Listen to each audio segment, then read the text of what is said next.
Halo anak-anak, kali ini kita akan membahas mengenai penguatan ekonomi maritim dan agrikultur di Indonesia.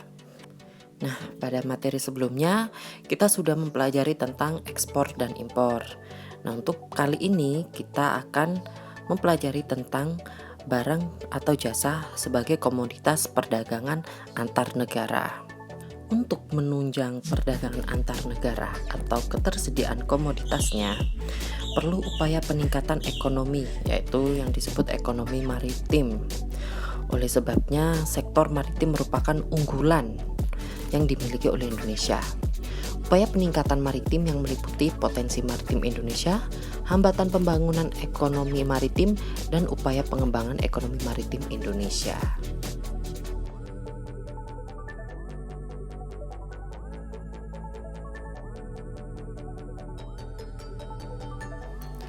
Ekonomi kelautan atau yang biasa disebut dengan marine economy merupakan kegiatan ekonomi yang dilakukan di wilayah pesisir dan lautan, serta yang menggunakan sumber daya alam dan jasa lingkungan kelautan untuk menghasilkan barang dan jasa.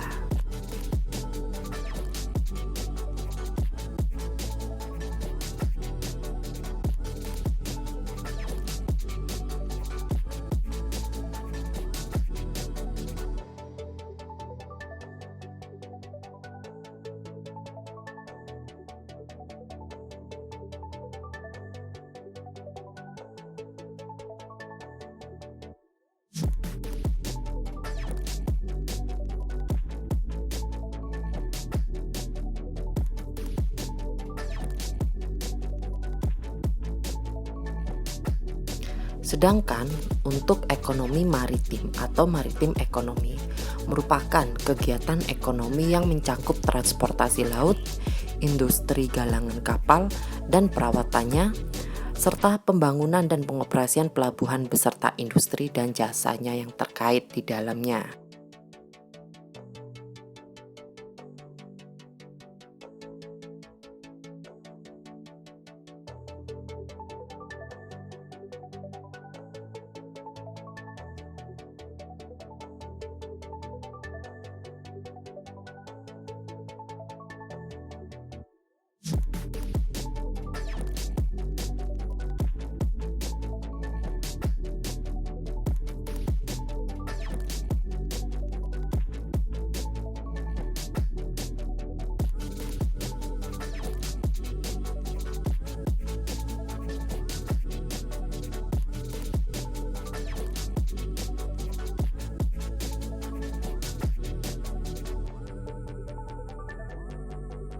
Rumput laut merupakan kekayaan sekaligus keindahan bawah laut untuk menarik wisatawan, baik asing maupun lokal.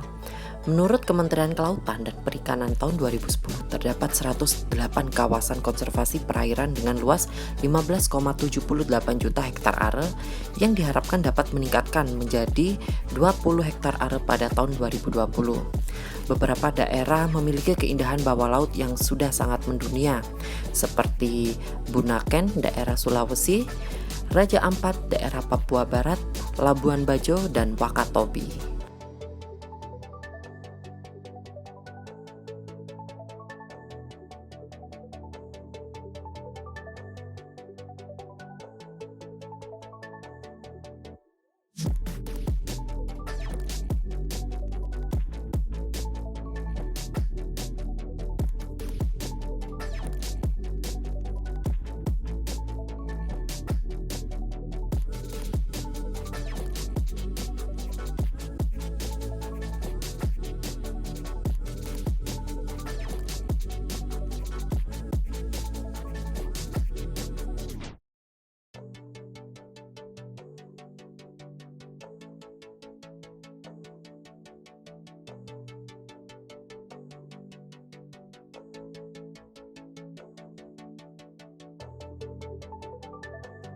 Indonesia sendiri mempunyai sumber daya alam yang besar dan letak strategis berada di persilangan Samudra Hindia dan Samudra Pasifik, serta posisi Indonesia sebagai negara kepulauan terbesar di dunia seharusnya menjadi kekuatan penting yang dapat dimaksimalkan pengembangannya. Banyaknya kekayaan yang terkandung di laut secara utuh, baik di dalam, di dasar maupun di atas permukaan laut merupakan potensi ekonomi yang mampu memberikan kontribusi nyata bagi perekonomian nasional. Dengan kekayaan laut yang sangat banyak, ironisnya, pembangunan ekonomi nasional masih belum memberikan dampak positif yang kuat terhadap kesejahteraan masyarakat Indonesia itu sendiri.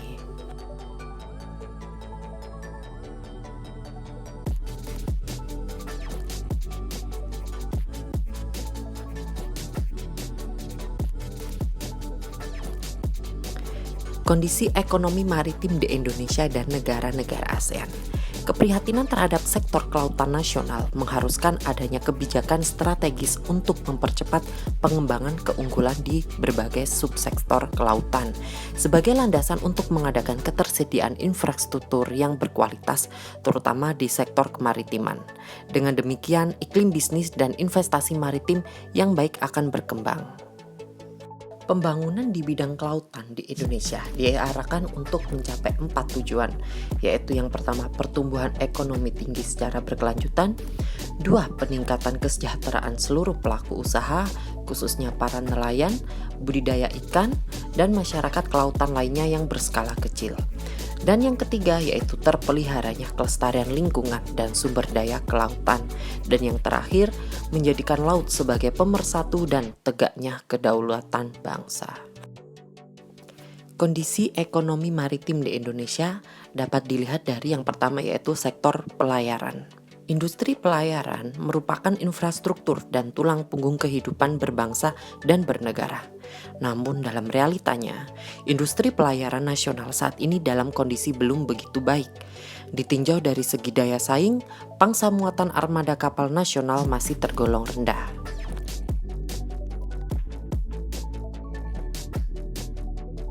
Selanjutnya yaitu dari sektor perikanan. Potensi sektor perikanan di Indonesia sangat besar dan sepantasnya Indonesia menjadi negara industri perikanan terbesar di Asia. Namun demikian, kontribusi sektor perikanan terhadap pendapatan nasional masih rendah. Pertambahan kawasan budidaya perikanan pun masih sangat kurang. Dan yang terakhir dari sektor pariwisata bahari. Pengembangan pariwisata bahari diyakini dapat mempunyai efek berganda, yaitu multiplier effect, yang dapat menyerap tenaga kerja, meningkatkan pendapatan masyarakat, mendatangkan wisatawan yang berasal dari luar negeri, dan menghasilkan devisa. Next yaitu ada strategi dan kebijakan pengembangan ekonomi maritim di Indonesia. Pengembangan ekonomi maritim perlu ditingkatkan dengan harapan dapat mendorong pertumbuhan ekonomi dan peningkatan kesejahteraan rakyat Indonesia. Kebangkitan ekonomi kelautan Indonesia ditandai dengan perubahan paradigma pembangunan nasional dari pembangunan berbasis darat menjadi pembangunan berbasis kelautan. Hal ini akan memacu berbagai produk kebijakan publik, infrastruktur, dan sumber daya finansial yang terintegrasi menunjang pembangunan kelautan. Selanjutnya, kita akan membahas mengenai penguatan agrikultur di Indonesia. Ekonomi agrikultur merupakan upaya peningkatan perekonomian dengan memberdayakan sektor pertanian. Agrikultur sendiri merupakan kegiatan pemanfaatan sumber daya hayati yang dilakukan oleh manusia untuk menghasilkan bahan pangan, bahan baku industri, sumber energi, atau untuk mengelola lingkungan hidupnya.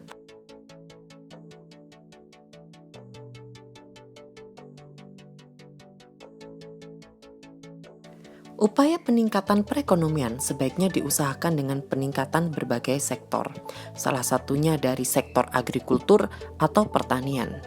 Dukungan pemerintah dalam pengembangan agrikultural antara lain berupa pemberian subsidi pupuk beserta benih. Hal ini dimaksudkan agar faktor produksi dapat ditekan sehingga harga jual produk dapat bersaing namun terjangkau. Indonesia sebagai salah satu negara yang termasuk dalam wilayah tropis, memiliki potensi pertanian sangat baik. Indonesia merupakan negara agraris yang memiliki sumber daya alam yang banyak untuk produk pertanian. Di sektor pertanian, Indonesia memiliki beberapa jenis tanaman. Hal ini didukung kondisi iklim tropis. Di bidang pertanian, pangan Indonesia memiliki tanaman unggul seperti padi, kedelai, kacang tanah, ubi kayu, dan berbagai varietas yang lain.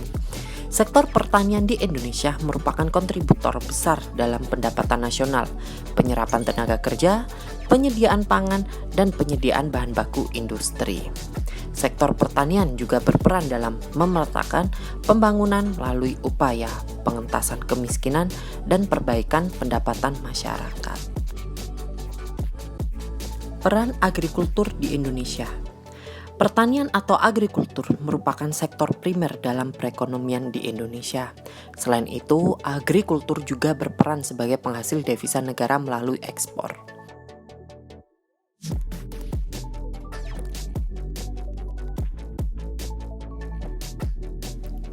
Hambatan pengembangan agrikultur. Pengembangan di bidang agrikultur di Indonesia mempunyai beberapa hambatan, antara lain 1. Skala usaha pertanian pada umumnya masih relatif kecil. 2. Modal terbatas. 3. Minimnya teknologi. 4. Masih dipengaruhi musim. 5. Pada umumnya berusaha dengan tenaga kerja keluarga. 6. Akses terhadap kredit, teknologi, dan pasar masih rendah. 7. Pasar hasil pertanian sebagai besar dikuasai oleh pedagang-pedagang besar. Dan ke-8, alih fungsi lahan pertanian menjadi lahan non-pertanian. Dan yang terakhir yaitu kurangnya penyediaan benih yang bermutu bagi para petani.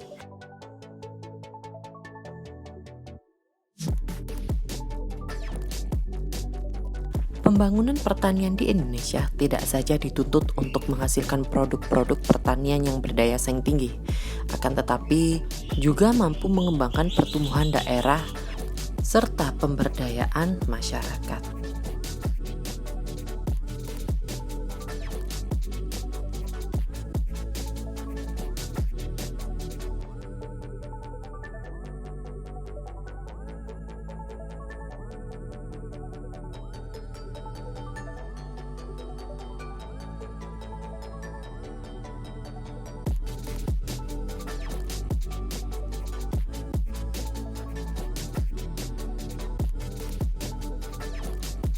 Strategi pengembangan agrikultur di Indonesia. Beberapa strategi yang dapat dilakukan pemerintah dalam pengembangan agrikultur di Indonesia yakni yang pertama ada eco-farming. Strategi eco-farming merupakan peningkatan sistem budaya di sektor pertanian yang ramah lingkungan dan terintegrasi dengan kearifan lokal di setiap daerah di Indonesia. Dan yang kedua ada distribusi pupuk secara merata. Strategi yang kedua ini berupa distribusi pupuk secara merata di seluruh wilayah Indonesia.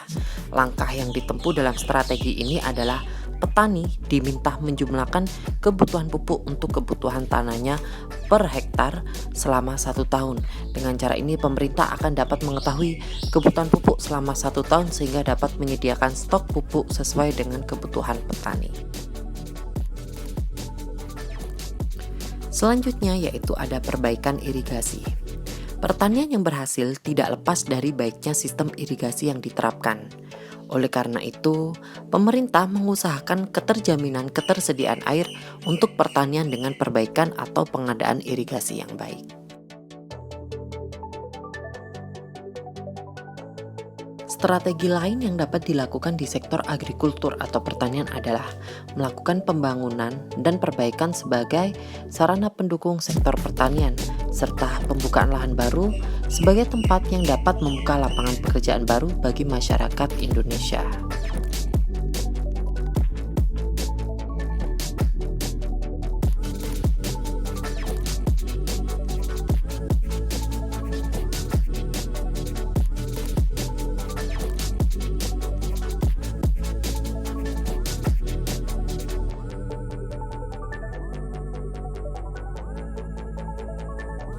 Selanjutnya ada pendistribusian kembali atau retribusi pendapatan nasional.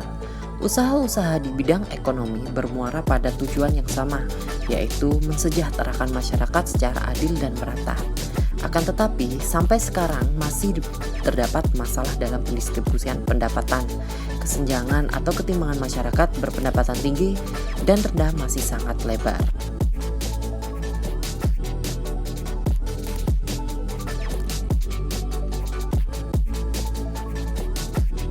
Pengertian retribusi pendapatan.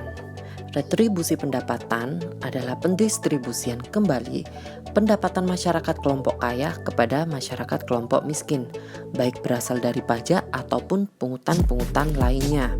Retribusi pendapatan dapat berbentuk vertikal dan horizontal.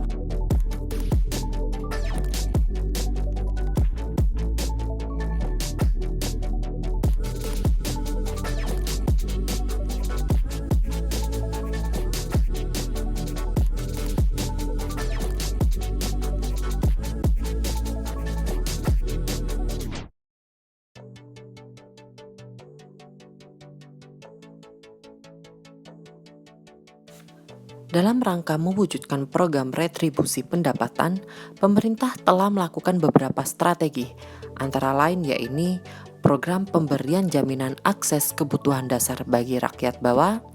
Yang kedua ada program kredit lunak dan penjaminan kredit berbasis komunitas. Dan yang ketiga pengembangan usaha atau industri kecil. Dan yang keempat ada pemerintah bekerja sama dengan swasta lokal dan asing untuk menjalankan program corporate social responsibility. Dan yang terakhir, pemerintah konsisten dalam mewujudkan kebijakan pengakuan hukum dan keadilan ekonomi. Beberapa alternatif praktik redistribusi pendapatan di Indonesia ada yang berupa subsidi dan juga ada yang berupa pengenaan pajak. Baik, itu tadi materi mengenai kemaritiman dan sampai jumpa di materi berikutnya.